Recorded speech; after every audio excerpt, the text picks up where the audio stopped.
mais tá? Esse é o canal Barruti, seja bem-vindo, eu sou o Veloso e vou falar de mais um vexame do Bahia, desta vez na Sul-Americana. Não bastasse o vexame de sábado contra o Ceará, o Bahia, 4 dias depois, vem jogar contra Defensa e Justiça e parece que nada mudou. Continua o mesmo time irresponsável, o mesmo time limitado, o mesmo elenco que não vai para lugar nenhum.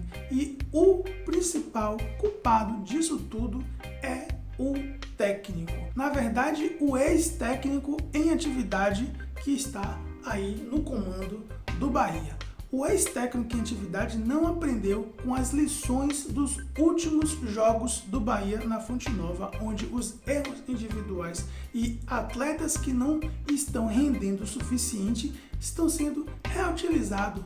O Elias que foi o mais criticado no último jogo contra o Ceará, não só naquele jogo, mas em jogos anteriores, a torcida, a imprensa execrando esse ex-atleta em atividade.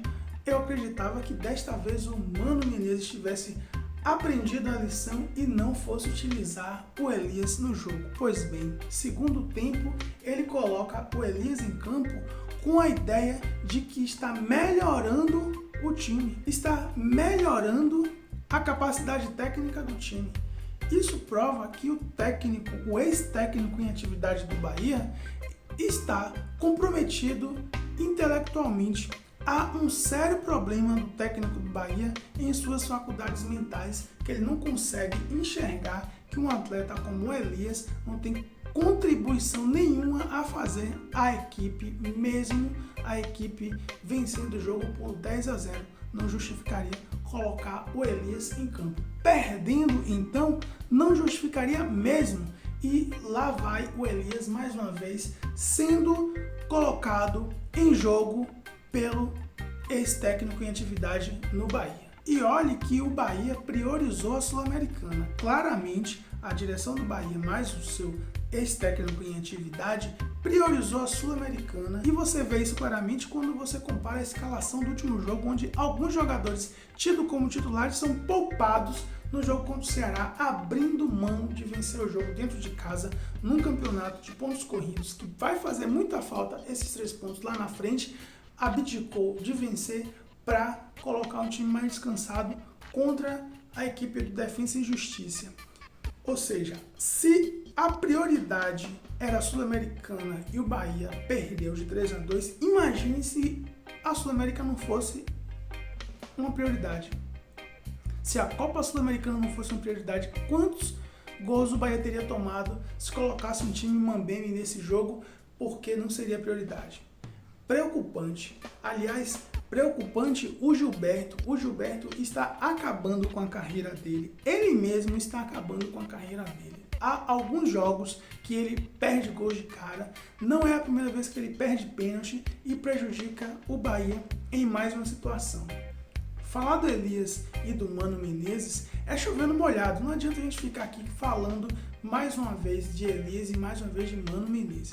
Enquanto houver Mano Menezes no Bahia, haverá Elias em campo. E enquanto houver esses dois seres humanos no Bahia, eu vou me limitar a apenas a acompanhar o Bahia, porque não dá para torcer com afinco para o Bahia, sabendo que não vai para lugar nenhum, porque existe um Mano Menezes comandando o Bahia que vai colocar um Elias em campo para prejudicar a sua equipe. Não bastasse colocar o Elias em campo, tirou o Danielzinho, que não vinha apresentando um futebol excepcional, mas não estava comprometendo, e coloca um Rodriguinho, que já vem ruim em vários jogos, e ele continua colocando o Rodriguinho, acreditando que o Rodriguinho entrando vai dar uma resposta melhor do que o Danielzinho no jogo.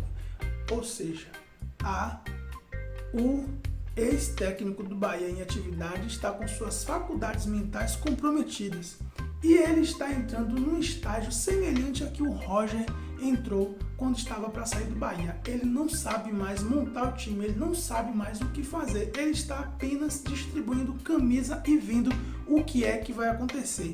Não existe mais um esquema tático, um jogo, uma equipe. Existe uma simples distribuição de camisas. O Bahia não só está se prejudicando na Sul-Americana com esse técnico, como está se prejudicando no Campeonato Brasileiro. E o prejuízo só não está sendo pior porque os seus adversários diretos na briga pelo rebaixamento, pelo grupo da morte, estão também perdendo, estão se ferrando também bonito e mantendo o Bahia fora da zona da degola. Mas isso não vai acontecer todo dia nem toda hora. Para o jogo de volta, Rasta, você acredita numa virada do Bahia? A gente nunca pode desacreditar do Bahia, muito menos do futebol, que é muito imprevisível. Mas é muito difícil você acreditar em alguma coisa quando você tem um Mano Menezes no comando, que vai colocar um Elias para jogar e que não vai dar o resultado que o Bahia precisa. Além disso, você observa que tem outros atletas que não vão também dar essas respostas, ou seja, estaremos torcendo por uma sorte e não por um time. Estaremos torcendo por uma zebra. A gente está hoje torcendo para uma zebra.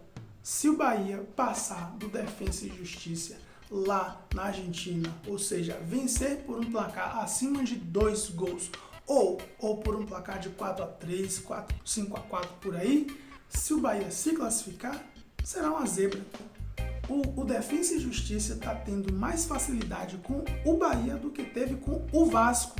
E aí, o que vocês acham? Se fosse o Vasco, seria diferente? Eu já não sei. Porque já entrou no estádio semelhante ao que o Roger Machado entrou depois daquele jogo contra o Palmeiras e o Flamengo, onde ele não sabia mais o que fazer.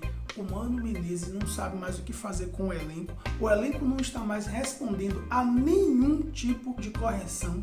Porque quando você vê o time errando as mesmas coisas todos os jogos, é porque ele não tem mais capacidade de reação. Você vê um Elber que joga bem 2 partidas, mas depois quando comete um erro, é um erro fatal. E o mais engraçado é o seguinte, falando de Elber e de Gilberto, quando esses caras fazem um gol que resolvem, vem pra frente da imprensa, nos microfones da vida, querer tirar ondinha, querer mandar recadinho pra torcida. O Elber manda a torcida calar a boca. E agora depois do erro fatal que ele cometeu no jogo?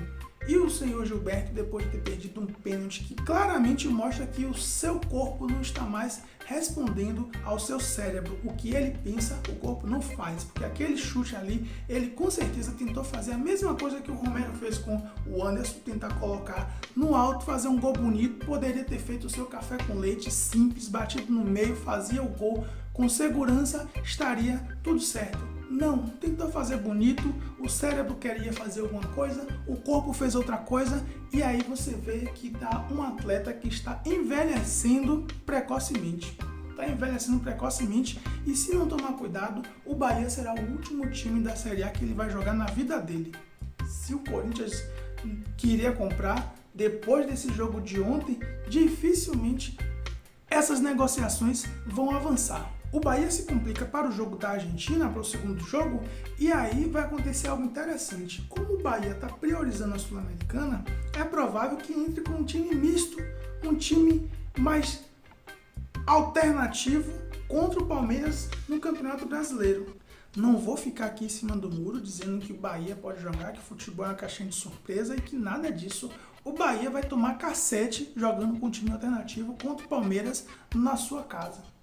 Futebol é uma caixinha de surpresa? É uma caixinha de surpresa. Só que o Bahia não está apresentando futebol para ser considerado o protagonista. O time a ser batido não está fazendo medo nos seus adversários. Haja visto o que aconteceu contra a União Santa Fé, que chegou na Fonte Nova e apresentou um futebol acima do futebol que o Bahia apresentou e só não venceu o jogo porque o Douglas estava inspiradíssimo. No jogo de volta, a mesma coisa, ainda que em uma intensidade menor, mas não respeitou o Bahia. O Defensa e Justiça veio para Salvador e fez a mesma coisa. Tudo bem que a gente pode falar, mas a arbitragem atrapalhou o Bahia, mas a arbitragem destabilizou o Bahia. É um time de futebol profissional que está acostumado com essas pressões o tempo inteiro. Um erro de arbitragem ou uma paralisação um pouco mais longa do VAR para analisar o lance, provocar uma desestruturação generalizada da equipe, mostra que não é uma equipe profissional, é uma equipe amadora